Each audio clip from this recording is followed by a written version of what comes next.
आणि आता आपण करतोय गव्हाचा खिचडा. त्याच्यासाठी लागणारं जे शिजवून घ्यायचं मिश्रण होतं ते आपण कुकर मध्ये घेतलंय. बरोबर. आता आपण ते काढून गार सुद्धा करून घेतलं. करेक्ट. आता हे आपण पॅन मध्ये घेऊया. बर. तर आपण ठेवलाय आपण पॅन. हो, त्याच्या आधी काही घालायची गरज नाही. गरज नाही. आपण इथे पण मिक्स करू शकतो. बर. आता याच्यामध्ये दूध, साखर, वेलची पूड हे सगळं टाकूया. बर. दूध साधारण 1-2 वाट्या आपण घातले. 2-2.5 वाट्या. बरोबर. साखर पण 1 वाटी, म्हणजे जेवढं आपण गव्हाचा तो लापसी रवा घेतला होता तेवढी साखर. वेलची पूड साधारण चवीसाठी अशी. आणि हे बदामाचे काप आणि काजू आपण नंतर टाकू. नंतर घालू शकतो. ठीक. आता ह्याला मिक्स करून घ्यायचं.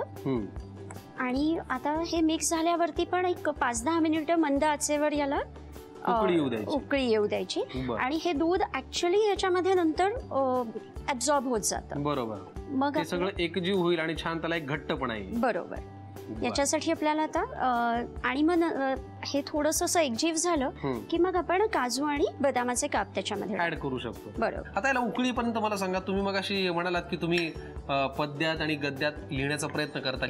रिसेंटली तुम्ही काय लिहिलंय, काही आहे लक्षात? एक कवितेचं एक छोटंसं, म्हणजे आहे मोठी कविता पण त्याचं एक 4 ओळी सांगते. प्लीज ऐकवा. आई तुझ्या उंबऱ्यातलं फुल मी होईन ग, आई तुझ्या उंबऱ्यातलं फुल मी होईन ग, घराबरोबर आसमंतातही सुगंध पसरवीन ग, आई कधी पुष्पगुच्छातलं फुल मी होईन ग, स्वतःला बद्ध करूनही इतरांच्या आनंदात बेहोश होऊन दाखवीन ग, आई तुझ्या उंबऱ्यातलं फुल मी होईन ग. वा, खूप छान. तुम्ही खरंच मला कौतुक वाटतं की तुम्ही मराठी भाषा घरी बोली भाषा नसतानाही त्याच्यावरती तुमची एवढी कमांड आहे.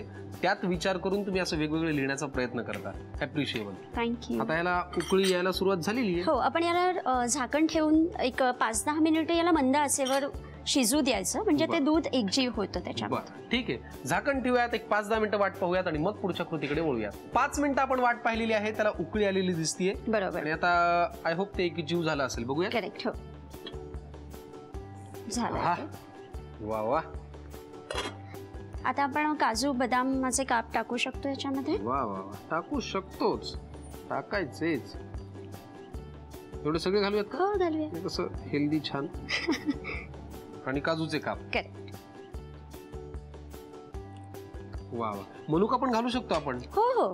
वा, अजून छान उकळी आलं की ते छान असं एकजीव होईल, आळून येईल आणि तयार होईल गव्हाचा खिचडा. बरोबर. बरोबर. फॅन्टास्टिक. ही हेल्दी रेसिपी तुम्हाला करायची आणि खायची असेल तर पटकन लिहून घ्या साहित्य आणि कृती. गव्हाचा खिचडा बनवण्यासाठी लागणारं साहित्य: दूध, लापशीचा रवा, मूग डाळ आणि तांदूळ, साखर, तूप, खोबऱ्याचा किस, काजू बदामाचे काप, खसखस आणि वेलची पावडर. कृती: प्रथम फ्राईंग पॅन मध्ये तूप गरम करून त्यामध्ये लापशी रवा, मूग डाळ आणि तांदूळ घालून सर्व एकत्र भाजून घ्यावं. नंतर त्यामध्ये खोबऱ्याचा किस आणि खसखस घालून पुन्हा एकत्र परतून घ्यावं. कुकर मध्ये भाजलेलं मिश्रण आणि पाणी घालून मिश्रण शिजवून घ्यावं. फ्राईंग पॅन मध्ये शिजवलेलं मिश्रण, दूध, 1 वाटी साखर आणि वेलची पूड घालून सर्व एकत्र करून मिश्रण पुन्हा शिजवून घ्यावं. शिजलेल्या मिश्रणावरती काजू बदामाने सजावट करून डिश सर्व्ह करावी.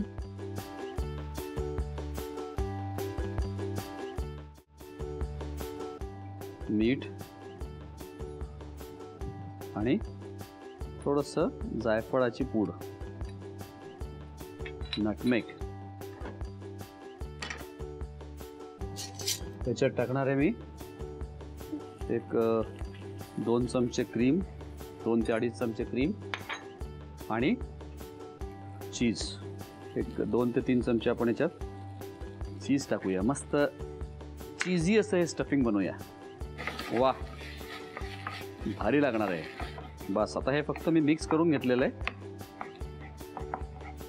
2 मिनिटानंतर याला मी आता गॅस बंद करणार आहे आणि थंड करून घेणार आहे. वा, मस्त वास येतो एकदम.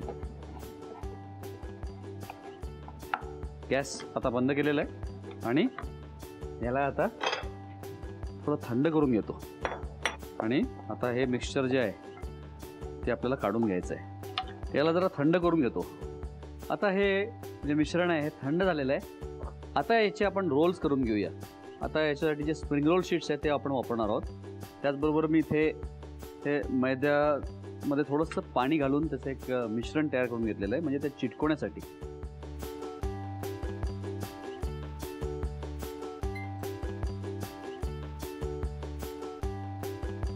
याला फक्त ही जी मैद्याची पेस्ट आहे आपण थोडासा मैदा घेऊन आपण त्यात पाणी टाकलेलं आहे, म्हणजे हे चिटकवण्यासाठी व्यवस्थित चिटकलं पाहिजे म्हणून त्याच्यासाठी फक्त वापरतोय.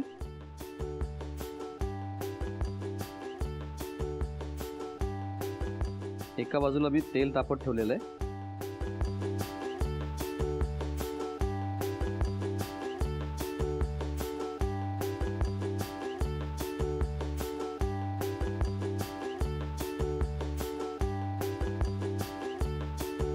याला आता फक्त चिटकवून घ्यायचं आहे आपल्याला.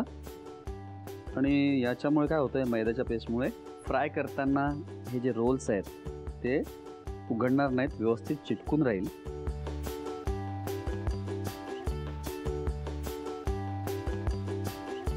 आता हे सुपर मार्केटमध्ये वगैरे या सगळ्या गोष्टी मिळायला लागलेल्या मिळतात, तर त्याचा आपल्याला वापर करायचा आहे. तुम्हाला वेगवेगळ्या गोष्टी याच्यातनं करता येतात. जसं रेग्युलर आपण स्प्रिंग रोल करतो तसे तर आहेच, पण अशा प्रकारे त्याला करता येईल. वॉन्टॉन्स त्याच्या करता येतात त्याच्यामध्ये स्टफिंग करून.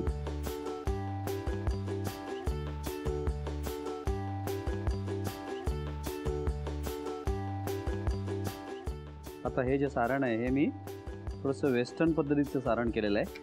याच्यात जे चायनीज किंवा असं पारंपरिक जे सारण असतं तसं नाही केलेलं आहे. थोडंसं एक वेगळा त्याला टच आहे. आणि असं चीझी मशरूम स्पिनॅच याची चव खूप मस्त लागते.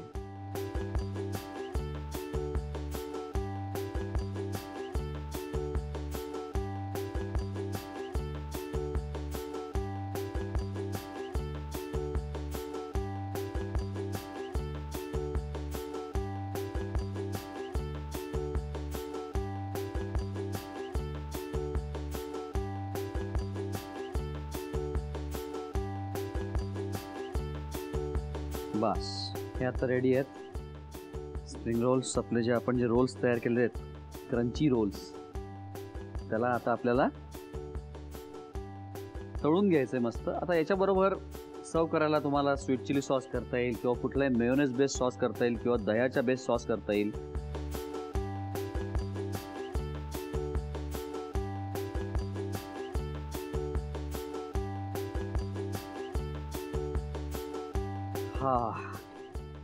हे गरमागरम क्रिस्पी असे रोल पाहिजेत आणि त्यासोबत कुठलाही एक मिंट बेस म्हणा किंवा एखादा मेयोनेज बेस एखादा सॉस छान लागेल. कारण की आपण ही थोडंसं कॉन्टिनेंटल आणि ओरिएंटल या दोन्ही पद्धतीचं एकत्र करून ही डिश तयार केलेली आहे. कारण की याचं स्प्रिंग रोलसारखी डिश आहे, पण त्याचबरोबर याचं सारण वेगळं आहे, त्याच्यामुळे याचा सॉस पण थोडासा वेगळा असला पाहिजे. तर आपल्याला मी म्हटल्याप्रमाणे एक दुसरा कुठला सॉस असेल थोडासा गार्लिक बेस्ड वगैरे सॉस, याबरोबर हे खूप छान लागेल.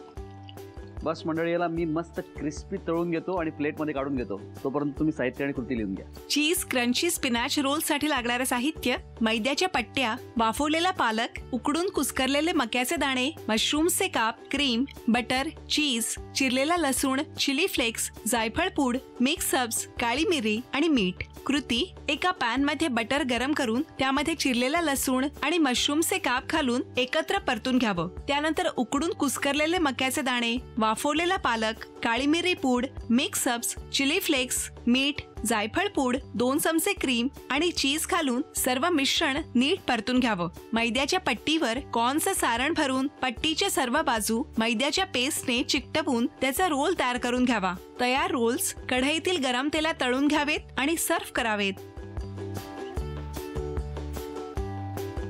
बच्चे कंपनी स्पेशल आपली पहिली रेसिपी कोणती आहे? Fruity bread pudding. आपण करणार आहोत चोको कॅरमल बदाम कुल्फी.